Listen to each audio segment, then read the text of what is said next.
오늘도 주신 말씀 통해 은혜 누리시기 바랍니다. 이렇게 새벽 제단을 사모하여 예배의 자리 그리고 또 기도의 자리에 나오신 우리 성도님들 주님의 이름으로 환영하고 또 축복합니다. 우리는 모두 요나 이야기를 잘 알고 계시지요. 제가 간략하게 배경을 설명해 드리자면 북이스라엘 여로보암 2세 때 요나에게 여호와의 말씀이 임하게 됩니다. 그런데 임한 그 말씀의 내용은 그 당시에 하나님을 멀리하고 어떤 악의 대명사로 통했던 니느웨라는 성읍의 심판을, 멸망을 선포하라는 그런 명령을 받게 됩니다. 하지만 요나는 그 말을 들었을 때 니느웨가 회개하고 혹시라도 돌이킬까봐 그것이 염려되어서 이제 배를 타고 완전 반대 방향인 다시스라는 곳으로 향하여 나아갑니다. 그런데 그 가운데 큰 폭풍우와 큰 물고기를 만나게 되면서 여러 가지 우여곡절 끝에 어쨌든 니느웨에 도착하게 되지요. 그리고 그곳에서 대충 그냥 말씀을 전합니다. 3일 길을 가야 될 길을 하루 한나절 만에 그냥 휙 가면서 대충 그냥 믿을람 믿고 말람 말아라 이렇게, 회개하려면 하고 말람 말아라 이렇게 대충 말씀을 선포하지요. 그런데 놀라운 일이 벌어집니다.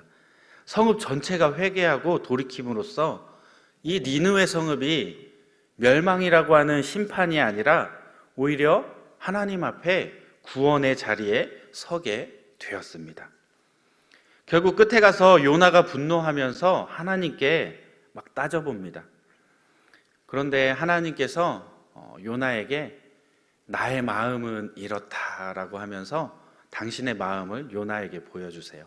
하나님은 한없는 사랑과 자비하심으로 그 많은 니느웨 백성들 뿐만 아니라 거기에 가축들까지 있으니 그들이 돌이키기를 원하는 하나님의 마음을 보여주시지요.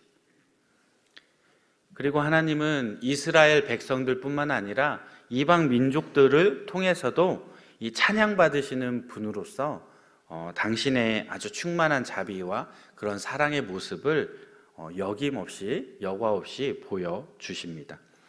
이러한 요나서를 제가 다시 읽고 말씀을 준비하면서 제 어린 시절이 잠깐 생각났어요. 제가 어린 시절에 요나 선지자 이야기를 처음 들었을 때 아주 굉장한 충격을 받았던 기억이 떠오릅니다. 제가 뭐 때문에 충격받았을까요? 사람을 삼킬 만한 큰 물고기가 정말 있을까? 이런 거에? 아니면 이방 선지자가 대충 그냥 그까이 거 전하는 말씀에 아주 왕은 물론이거니와 심지어 그 가축들까지도 회개하게 하고 돌이키게 하는 말도 안 되는 이러한 드라마틱한 장면이 연출되었기 때문에 제가 놀랐을까요? 사실 저는 그런 것보다는 선지자라고 하면 아주 당연히 모두 착하고 하나님의 말씀에 순종하는 자들만 선지자가 될 거라고 생각하고 있었어요. 그런데 아니 이런 청개구리 같은 요나가 사명의 자리에 서서 하나님의 말씀을 감히 선포하는 그 자리에 올랐다는 게 저는 정말 믿기지 않는 그러한 충격이었습니다. 여러분도 어떻게 생각하시나요? 요나가 하나님의 말씀을 대언하고 멸망을 선포하는 것에 대해서 어떻게 생각하세요? 요나는 참 선지자일까요? 거짓 선지자일까요? 둘 다요? 네. 좀 이따 다시 물어볼게요. 자, 성경에 등장하는 많은 선지자들의 공통점이 있습니다. 공통점이 있다면 뭐냐면 사역을 시작하기에 앞서서 소명을 받는 장면이 대부분 등장한다는 거예요. 이를테면 모세는 가시떨기에서 꺼지지 않는 불을 보고 하나님을 만나요. 그리고 거기서 나는 스스로 있는 자다 라고 하는 말씀을 들어요. 그리고 너는 내 이름으로 가서 이 이스라엘 백성들을 출애굽시켜라. 이렇게 소명을 받았어요. 그리고 또 이사야는 하나님의 보좌 앞에 성전에 나아가서 스랍이 뭔지 아시죠? 날개에 6개 달린 천사예요. 이렇게 위에 2개로 얼굴을 가리고 아래 2개로 다리를 가리고 이렇게 2개로 날아다니면서, 그려지시죠? 머릿속에. 그 스랍이 나타나서 이제 이사야가 깜짝 놀래요. 화로다, 나는 망하였다, 죽게 됐다, 이렇게 얘기하니까 나는 입술이 부정한 자다, 이렇게 얘기를 하니까 스랍이 그 여호와의 전에 보좌에 있는 그 핀 숯을 가져다가 입을 찢어요? 입에 대었다라고 나와요. 찢어졌는지 어쨌는지 저는 모르겠어요. 하여튼 입에 대면서 이제 그 부정했던 입술이 정결하게 되어지고 이제 그런 여호와의 말씀을 듣죠. 내가 누구를 보내며 누가 우리를 위하여 갈고. 그때 이사야가 뭐라고 말해요? 내가 여기 있사오니 나를 보내소서 하죠. 그런 주님의 목소리를 들어요. 자, 또 나는 아이라라고 고백했던 예레미야 선지자가 있어요. 이 예레미야 선지자도 이제 환상을 통해서 내 말을 내 입에 두었다라는 하나님의 말씀을 듣고 살구나무나 끓는 가마의 환상을 보게 됩니다. 그러면서 이제 여호와의 말씀이 이렇게 임해서 이 선지자들이 사역을 시작하는 거죠. 이처럼 대부분의 선지자는 소명의 순간이 있어요. 소명을 확인하고 소명을 받게 되는 시간이 있습니다. 자, 그럼 오늘 본문의 주인공인 요나는 어떠했나요? 어떠했어요? 한 번 더 물어볼까요? 요나는 참 선지자일까요? 거짓 선지자일까요? 본문 1절 말씀에 보면 여호와의 말씀이 아미떼의 아들 요나에게 임하니라 라고 기록되어 있습니다. 그럼 여호와의 말씀이 임한 요나는 하나님의 참된 선지자일까요? 거짓 선지자일까요? 참된 선지자요? 자, 성경이 말하는 선지자의 분별 기준을 한번 찾아볼게요. 신명기 18장 22절 말씀인데요. 네, 우리 한번 같이 읽어볼게요. 시작. 만일 선지자가 있어 여호와의 이름으로 말한 일에 증언도 없고 성취함도 없으면 이는 여호와께서 말씀하신 것이 아니요 그 선지자가 제 마음대로 한 말이니 너는 그를 두려워하지 말지니라. 아멘. 요나가 니느웨에 가서 뭐라고 선포했어요? 니들 다 망할 거야. 40일밖에 시간이 없어. 니들 다 망해버려라 이러면서 망할 거라고 선포를 해요. 자, 40일이 지나고 니느웨가 망했나요? 안 망했나요? 안 망했어요. 그죠? 그러면 요나가 선포한 이 여호와의 말씀은 성취함이 있어요? 증언함이 있어요? 있어요? 와, 믿음의 눈으로 바라보시는 우리 성도님들 대단하세요. 네. 오늘 말씀의 근거에서 보면 요나는 분명히 하나님의 말씀을 받았고 그대로 선포했어요. 그런데 문제는 하나님께서 그 뜻을 돌이키셔서 니느웨가 멸망하지 않았고 결과적으로 요나의 선포는 이루어지지 않았다는 것입니다. 사랑하는 여러분, 여기서 우리가 알아야 할 것이 있습니다. 오늘날 이 땅에도 여전히 은사자들의 예언이 들려오고 그리고 또 수많은 강대상에서 예언자적 설교가 이렇게 선포되어지고 있습니다. 그런데 문제는 이러한 예언자적 선포들이 이루어지고 있어요? 안 이루어지고 있어요? 어려워요? 이루어지는 것도 있고 안 이루어지는 것도 있겠죠. 그죠? 그들이 내뱉는 선포가 설령 진짜로 하나님께서 허락해 주셔서 받은 선포일지라도 이 땅 가운데 그 성취가 이루어지지 않을 수도 있다는 것입니다. 왜냐하면 하나님께서는 누군가의 언어, 누군가의 말, 누군가의 선포에 묶여 계신 분이 아니라는 거예요. 하나님께서는 그렇게 말씀을 주셨다가도 하나님 뜻을 돌이켜서 바꾸실 수 있는 분이시라는 거죠. 우리가 그러한 것까지도 다 인정하면서 모든 것이 사실은 주님의 주권대로 주님이 원하시는 대로 이루어질 것이다 라는 것을 믿고 인정하는 그 태도야말로 우리 성도들이 가져야 할 진정한 태도라는 것입니다.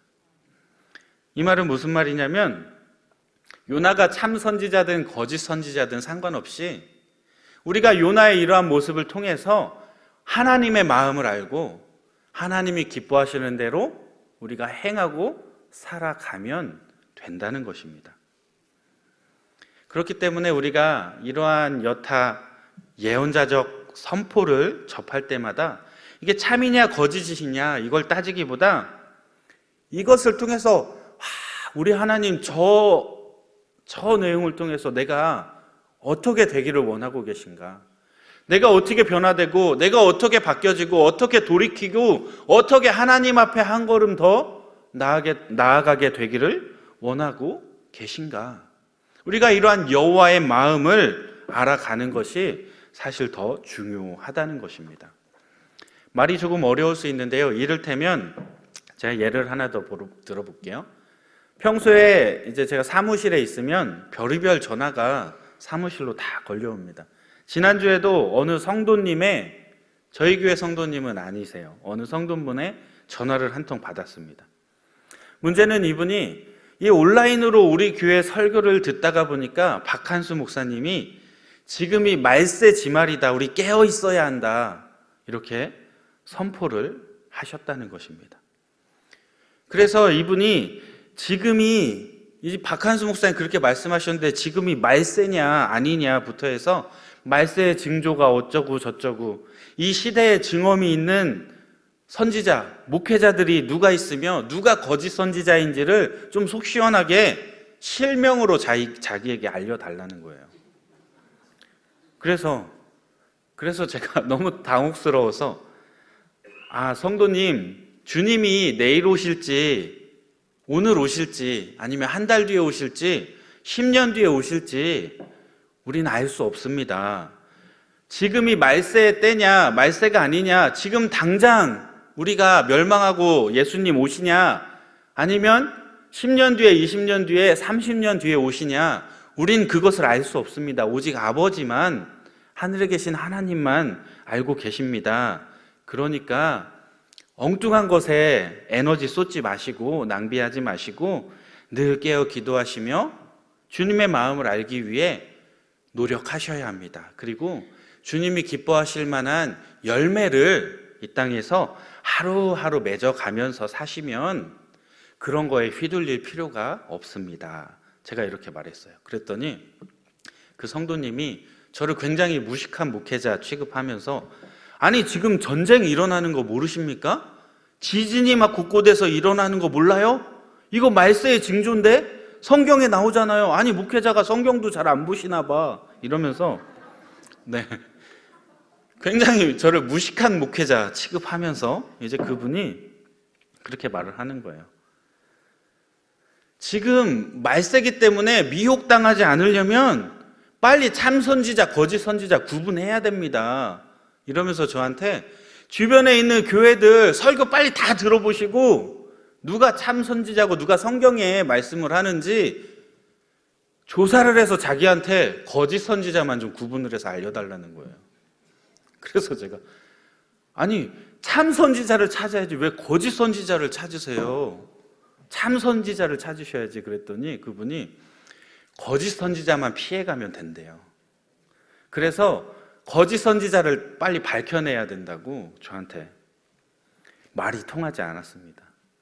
그래서 제가 그분에게 굳이 비진리, 본질적인 것에서 벗어난 것을 그렇게 찾아내기 위해서 이 설교, 저 설교 이렇게 듣다 보면 오히려 미혹될 수 있습니다. 그러니까 여러 설교 찾아서 듣지 마시고 이 시간부로 유튜브 끊으시고 건강한 교회를 정하셔서 진리 되시는 주님만 바라보십시오. 그렇게 제가 권면을 하고 전화를 마무리했습니다. 제가 지금 말이 장황하게 길어졌는데요. 제가 드리고 싶은 말은 딱 이것입니다. 우리가 이 땅에서 살아가면서 비본질적인 것에 너무 많은 에너지를 낭비하고 있다는 것입니다. 저희 담임 목사님께서 자주 하시는 말씀이 있습니다. 저희 목사님 어록이 몇 개 있죠. 냅둬. 죽고 사는 문제도 아닌데 뭐. 들어보셨죠? 못 들어보셨나요? 이거 지근거리에서 막 이게 목사님이랑 같이 열심히 일하는 분들만 듣나 봐요. 네. 목사님이 뭐 이렇게 목사님 이런 일이 있는데 누가 이렇게 이야기하는데 목사님 어떻게 할까요? 이러면 냅둬 이렇게 하셔요. 그 뭐 죽고 사는 문제도 아닌데 들어줘 이러시고 참어 이러시고 이게 목사님 그렇게 하시거든요. 이게 무슨 말이냐면 본질적이지 않은 거, 비본질적인 것에 힘 빼지 말라는 거예요. 그런데 우리가 교회 사역을 열심히 하다 보면 어느샌가 우리는 본질에서 벗어나서 엉뚱한 것에 치우칠 때가 많게 된다는 것입니다. 주로 언제 이런 일들이 벌어지냐? 우리의 감정이 터치되거나 뭔가 우리의 심정에 거슬리거나 또는 우리가 내 이기적인 자기 중심적인 사고에 갇히게 될 때 이러한 일들이 일어나게 된다는 것입니다. 사람은 모두 각자의 편견과 감정에 따라 행동하는 그러한 경향이 있습니다. 오늘 말씀에 등장하는 요나도 그러했죠. 분명히 말씀을 받았고 사명을 받았습니다. 그런데 단지 이스라엘 민족과 적대적인 그리고 이스라엘 민족을 그동안 괴롭혀 왔다라는 이유로 이 니느웨 성에 가서 하나님의 말씀을 선포하는 것을 싫어합니다. 혹시라도 그들이 돌이켜서 구원을 받게 될까 봐 애초에 복음을 전하지 않으려고 다시스로 도망가게 됩니다. 그가 사명을 거부하게 된 배경은 무엇입니까? 철저히 자기 중심적인 사고, 선민의식에 갇혀서 자기 민족만을 생각하는 그러한 민족주의적인 사고에 갇혀 있었기 때문입니다. 더군다나 자기가 정말 너무나도 끔찍히 싫어하는 사람이기 때문에 자기의 감정을 모두 담아서, 그죠?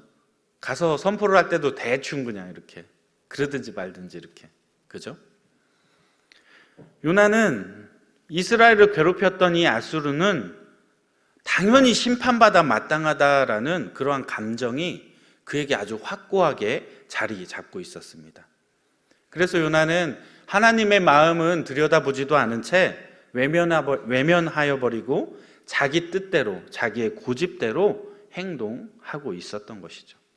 자, 그러면 이 순간에 외면당했던 하나님의 마음은 어느 곳에 있을까요?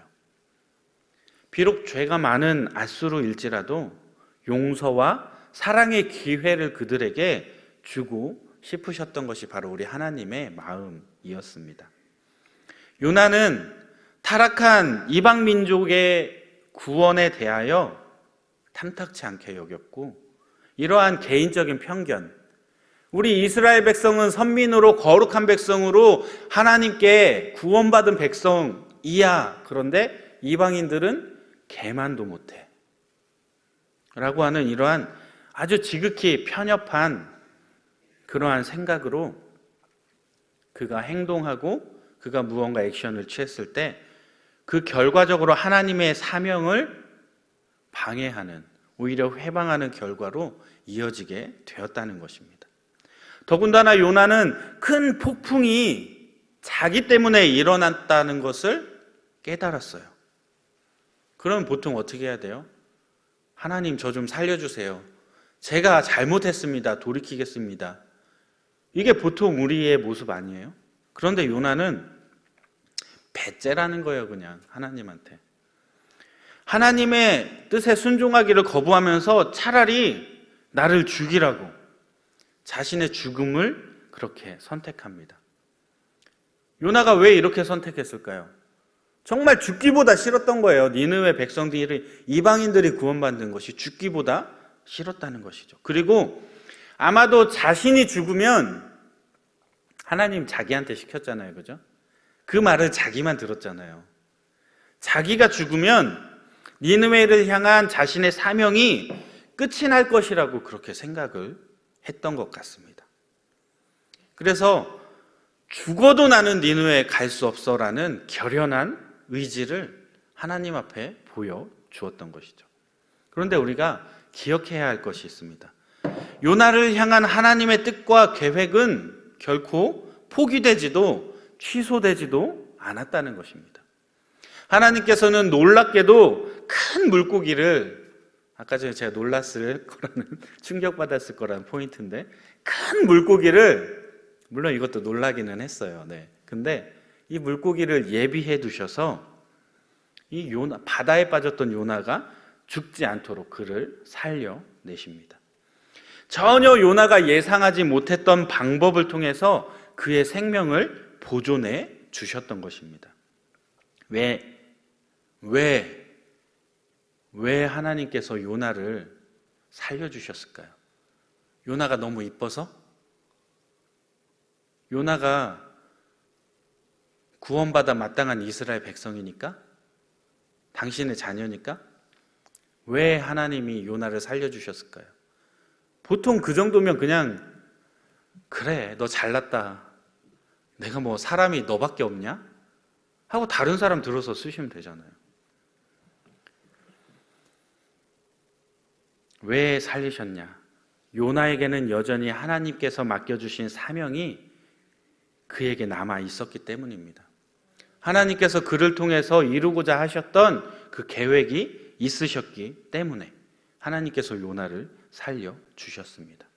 바꿔 말하면 아직도 요나를 통해서 하나님의 메시지를 들어야 할 니느웨의 백성들이 남아 있었다는 것입니다. 그렇기 때문에 하나님께서는 당신의 사명자인 요나를 포기하지 않으셨다는 것이죠.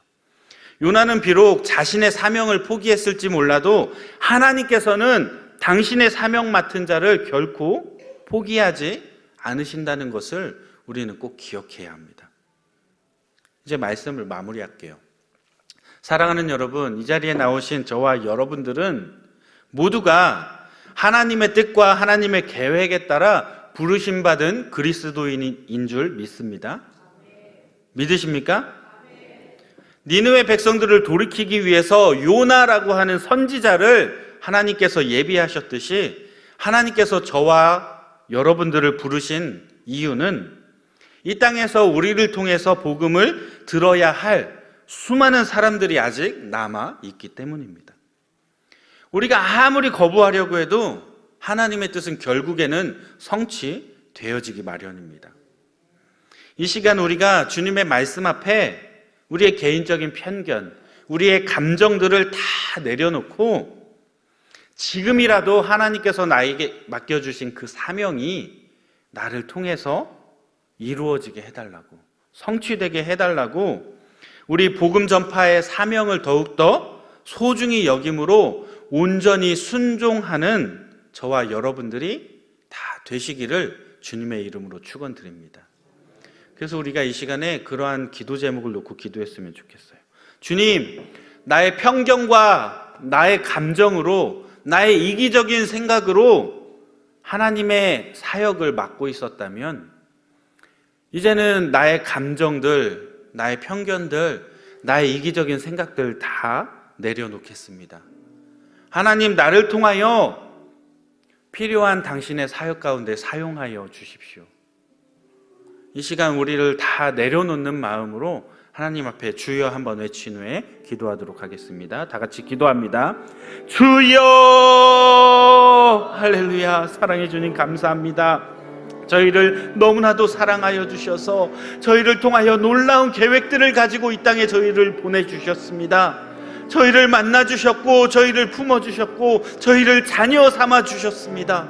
저희가 주님의 이러한 은혜를 모르지 않사오니 주님, 저희가 이제라도 우리의 육신을 쳐서 하나님 기뻐하시는 열매들을 이 땅 가운데 맺어나가기 원합니다. 하나님의 나라가 이 땅 가운데 이루어지기 원합니다. 주님의 통치가 이곳 가운데 이루어지기 원합니다. 주님, 저희를 통하여 계획하셨던 그 모든 일들이 이제는 성취되어지게 하여 주옵소서. 부족하지만 저희를 통하여 하나님 사용하여 주시고 저희를 통하여 영광받아 주옵소서. 오늘도 주님 바라보며 주님 맡겨주신 사명에 충성되이 나아가기 원합니다. 저희는 부족할지라도 우리를 일하게 하시는, 우리를 통하여 역사하시는 하나님이 살아 계시기에 주님과 동행하며 오늘도 승리자의 길을 걷기 원합니다. 성령 하나님 저희와 동행하여 주셔서 저희의 삶을 이끌어 주시고 주장하여 주옵소서. 오늘도 주님 바라보며 승리하게 하여 주옵소서.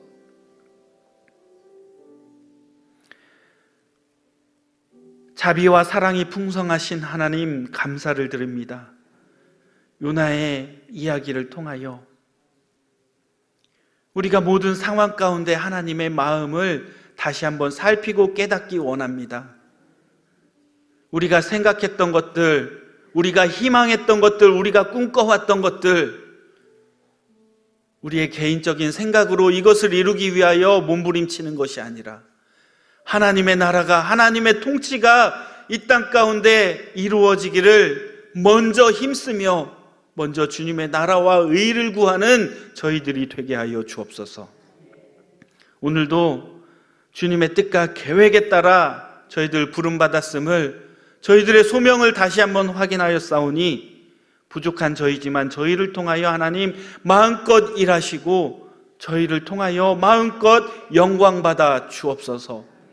저희가 거하는 공동체가 천국 공동체가 되게 하여 주시고 저희가 속한 공동체가 하나님의 나라가, 하나님의 통치가 이루어지는 공동체가 되게 하여 주옵소서.